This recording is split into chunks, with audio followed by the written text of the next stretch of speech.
अविनेश, मायावती की अगर आज की प्रेस कॉन्फ्रेंस में देखें तो बार बार वो अपने बयानों से ये कोशिश कर रही हैं जाहिर करने की कि वो बार बार ये कहती हैं कि ज्यादातर लोग बार बार यही कहते हैं कि मुख्य जंग दो पार्टियों के बीच में होने वाली है, लेकिन बसपा एक बड़ी ताकत है। यानी कहीं ना कहीं इस बात को हर पार्टी महसूस कर रही है, यही वजह है कि वो इस तरह की बयानबाजी कर रहे हैं।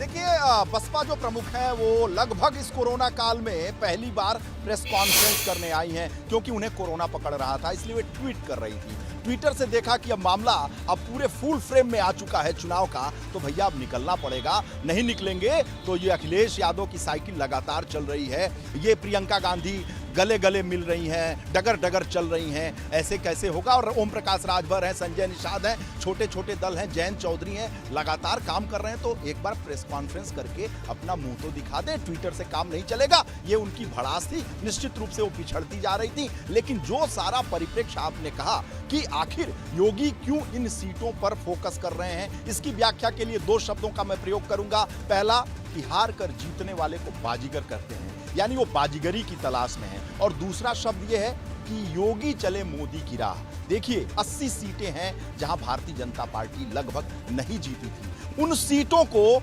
जीतना चाहते हैं योगी आदित्यनाथ, ये उनकी स्ट्रेटजी है। और कहां से उन्होंने ले लिया, मैंने कहा कि योगी चले मोदी की राह। याद करिए कि 2014 में पूरे उत्तर भारत में बिहार, उत्तर प्रदेश, राजस्थान, मध्य प्रदेश, उत्तराखंड, तमाम ऐसे राज्य थे जहां भारतीय जनता पार्टी संतृप्तावस्था में थी सीटों को लेकर, यानी चरमोत्कर्ष पे थी। लेकिन मोदी और अमित शाह की स्ट्रेटजी थी कि 2019 में ऐसा नहीं होगा, एंटी इनकम्बेंसी होगी। तो बहुत सारे ऐसे सांसद हैं, ऐसे राज्य हैं जहां हम हारेंगे, लेकिन हम जहां नहीं जीते हैं, जहां एंटी इनकम्बेंसी नहीं है, वहां पर फोकस करिए। तो बंगाल का परिणाम देखिए, असम का परिणाम देखिए, उड़ीसा का परिणाम देखिए, अन्य दूसरे साउथ के कुछ राज्य हैं उनके परिणाम देखिए। यानी बिहार में बुरी स्थिति हुई थी, उत्तर प्रदेश में उस स्थिति में नहीं पहुंच पाई थी भारतीय जनता पार्टी जो 2014 में पहुंची थी, अन्य राज्यों की भी ऐसी स्थिति थी। तो जो घाटा हुआ उसकी भरपाई उन जगहों से कर लिया जाए जहां पर हमारा